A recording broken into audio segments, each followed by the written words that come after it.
Today I am going to tell you about oxidative phosphorylation that is coupled with the electron transport chain. Electron transport chain में मैं देखा था कि electron different complexes से पास करके हमें एट दी एंड वाटर दे रहे थे, ठीक है, और डिफरेंट एनर्जी और हमें वहाँ पे एनर्जी भी दे रहे थे। अब हम देखेंगे कि हाइड्रोजन जब पंप हुआ था, ठीक है, आपने याद रखना कि जब इलेक्ट्रॉन्स डिफरेंट कॉम्प्लेक्सेस से पास हुआ था तो उसके नतीजे में आपके पास एनर्जी प्रोड्यूस हुई थी और उस एनर्जी से हमने क्या किया था, हाइड्रोजन को मैट्रिक्स से हमने पास करवाया था, सॉरी मेम्ब्रेन से इंटर मेम्ब्रेनस स्पेस के अंदर हाइड्रोजन जो है वो इकट्ठे होते गए थे, ठीक है।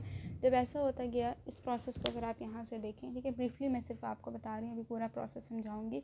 सो बेसिकली होता है कि जब इलेक्ट्रॉन्स कॉम्प्लेक्सेस से पास कर रहे थे ना, इलेक्ट्रॉन फ्लो हो रहा था तो इतनी एनर्जी आ गई थी कि हाइड्रोजन को पंप किया जा सके यहाँ से, ठीक है, mitochondrial matrix inter membranes space में। जब यहाँ पे स्पेस में इतने ज़्यादा इकट्ठे हो जाएंगे कि ग्रेडियंट क्रिएट हो जाएगा, उसकी वजह से हाइड्रोजन फिर वापस एटीपी सिंथेज जो पांचवा कॉम्प्लेक्स होता है, यहाँ पे इतने ज़्यादा हाइड्रोजन इकट्ठे हो जाते हैं कि वो ग्रेडियंट बन जाता है कि इधर ज़्यादा है उधर कम है, ठीक है। तो इसकी वजह से वो पैसिवली यहाँ से यहाँ तक मूव करते हैं, अल्टीमेटली फिर एटीपी सिंथेज में आपके पास एटीपी प्रोडक्शन होती है, ठीक है। तो ये जो पूरा प्रोसेस है बहुत ही आसान से, इसमें कोई मुश्किल बात नहीं। कीमियोस्मोटिक हाइपोथेसिस का मतलब है कि एटीपी की सिंथेसिस हो रही है आपके पास किसी मेम्ब्रेन के ऊपर, माइटोकॉन्ड्रियल मेम्ब्रेन के ऊपर हो रही है ना, मिचेल हाइपोथेसिस को कहते हैं। हाइड्रोजन पंप करते हैं मैट्रिक्स से मेम्ब्रेनस स्पेस के अंदर, ठीक है, कॉम्प्लेक्सेस 1 से लेके 4 तक। इलेक्ट्रॉन ग्रेडियंट क्रिएट हो जाता है क्योंकि ज़ाहिर है एक तरफ प्रोटॉन ज़्यादा होते हैं, एक तरफ प्रोटॉन कम होते हैं, ठीक है।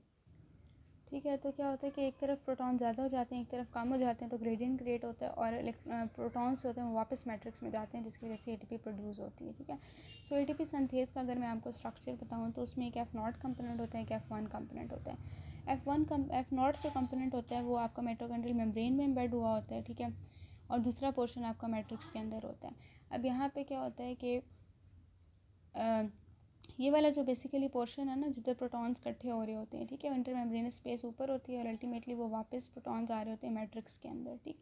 ये आपके पास जो F0 वाला कंपोनेंट, इसके अंदर C सब यूनिट होते हैं, ठीक है, 12 C सब यूनिट होते हैं। इसमें A भी होता है, ये B होता है, ठीक, ये गैमा है, ये ईटा है, अल्फ़ा बीटा, ये सारे इसके सब यूनिट्स है, कॉम्प्लेक्स सा स्ट्रक्चर है, ठीक है। लेकिन सारा को याद रखने की ज़रूरत नहीं है, जो इसका फंक्शन के लिहाज से सिर्फ वो याद रखना है कि जब भी आपके पास प्रोटॉन्स हैं, ठीक है, इंटर मेम्ब्रेनस स्पेस ऊपर है सपोज करें, तो इंटर मेम्ब्रेनस स्पेस में जब प्रोटॉन्स इतने इकट्ठे हो गए थे कि अब वो दे आर एबल कि वो पास कर सकते हैं यहाँ से मैट्रिक्स के अंदर। तो उस वक्त क्या होता है कि जब प्रोटॉन्स यहाँ पे आ रहे होते हैं ताकि वो मैट्रिक्स में पास करें, तो F0 जो है आपके पास ये वाला कंपोनेंट रोटेट करता है, ठीक है। जब ये कंपोनेंट रोटेट करता है, इसके साथ जो गैमा वाला इसका पोर्शन है वो भी रोटेट करता है। जब ये पोर्शन रोटेट करेगा तो उसकी वजह से बीटा सब यूनिट में कुछ ऐसा चेंज आएगा कि वो एडीपी को फॉस्फेट के साथ अपने बाइंड कर लेगा और अल्टीमेटली एटीपी की फॉर्मेशन करेगा, ठीक है। इसमें ये आपको मैं स्ट्रक्चर जो है ये 3D वाला नहीं दिखा रही, क्योंकि अल्फ़ा हमारे पास ओरिजिनली 3 अल्फ़ा होते हैं एक्चुअली और 3 बीटा सब यूनिट्स होते हैं, एक गैमा एक ईटा इस तरह होते हैं, ठीक है। सो बस आपने इतना याद रखना कि जो F0 कंपोनेंट है वो रोटेट करता है जब हाइड्रोजन आइंस आ रहे होते हैं, ठीक है, प्रोटॉन्स आ रहे होते हैं, जिसके साथ गैमा कंपोनेंट जिसको कनेक्ट करा F1 के साथ वो भी रोटेट करता है, जिसकी वजह से बीटा सब यूनिट में चेंजेस आते हैं, एटीपी फॉस्फेट को कंबाइन करते हैं, अल्टीमेटली एटीपी बना देते हैं, ठीक है। सो वही बात है कि जो मैंने लिखा आपके लिए कि एंट्री H पॉजिटिव की जब F0 कंपोनेंट में आते जाते हैं रोटेट करता है, ठीक है, H पॉजिटिव जो है वो साइटोप्लाज्म के अंदर रिलीज़ होते हैं, जिसकी वजह से F1 के अंदर आपके कन्फर्मेशनल चेंजेस आते हैं और वो एडीपी को बाइंड करके उसके साथ एटीपी बना रहे हैं, ठीक है। अब ये याद रखना है कि जो पीछे स्टेप में मैंने आपको बताया था ETC, उसमें ठीक है इलेक्ट्रॉन्स ट्रांसफ़र हो रहे थे प्रोटॉन्स के लिए, आपके पास इतनी एनर्जी थी कि प्रोटॉन्स को हम इंटर मेम्ब्रेनस स्पेस के अंदर भेज सकें और इंटर मेम्ब्रेनस स्पेस में एक्यूमुलेट होने के बाद जो है वो वापस आ रहे थे आपके पास मैट्रिक्स के अंदर, ठीक है। तो यहाँ पे आपका मैट्रिक्स होगा, ऊपर इंटर मेम्ब्रेनस स्पेस है, this is your mitochondrial membrane वाला पोर्शन, ठीक है। सो ये याद रखना है कि वो वाला जो प्रोसेस था, ये वाला प्रोसेस है, दे आर ऑलवेज कपल्ड, ये दोनों साथ साथ होते हैं, ठीक है। अब अगर कुछ ड्रग्स हैं जो इस प्रोसेस को इनहिबिट करते हैं, ओलिगोमाइसिन एक ड्रग है जो F0 के साथ बाइंड करती है, H पॉजिटिव चैनल को वो ब्लॉक कर देती है। जब वो ब्लॉक करती है तो वो H पॉजिटिव को मैट्रिक्स के अंदर आने नहीं देती, जब वो आएंगे नहीं तो ज़ाहिर एटीपी फॉर्मेशन भी नहीं होगी, ठीक है। अब एक हमारे पास चीज़ है जिसे कहते हैं रेस्पिरेटरी कंट्रोल। ये क्या होती है? Dependency of cellular respiration on the ability to phosphorylate ADP into ATP is known as respiratory control. कि सेलुलर रेस्पिरेशन जो हो रही है वो इस चीज़ पे डिपेंड करी है कि एडीपी जब एटीपी में कन्वर्ट होगा, ठीक है, और वो थ्रू द H पॉजिटिव के चैनल्स ही हो रहा है। ओके, नेक्स्ट हमारे पास uncoupling protein. There can be uncoupling protein जो इन दोनों प्रोसेस को सेपरेट करवाते हैं, ठीक है। तो ये क्या करती है, अनकपलिंग प्रोटीन्स, इनको यूसीपी कहते हैं, प्रोटीन लीक क्रिएट कर देती हैं। इसकी वजह से प्रोटॉन्स लीक क्रिएट कर देती हैं। इसकी वजह से क्या होता है, प्रोटॉन्स मैट्रिक्स के अंदर वापस तो आते हैं लेकिन वो एटीपी फॉर्मेशन नहीं करते। ठीक है, कोई ना कोई इशू होता है कि वो वापस तो आ रहे हैं लेकिन एटीपी फॉर्मेशन सही तरह नहीं हो रही होती।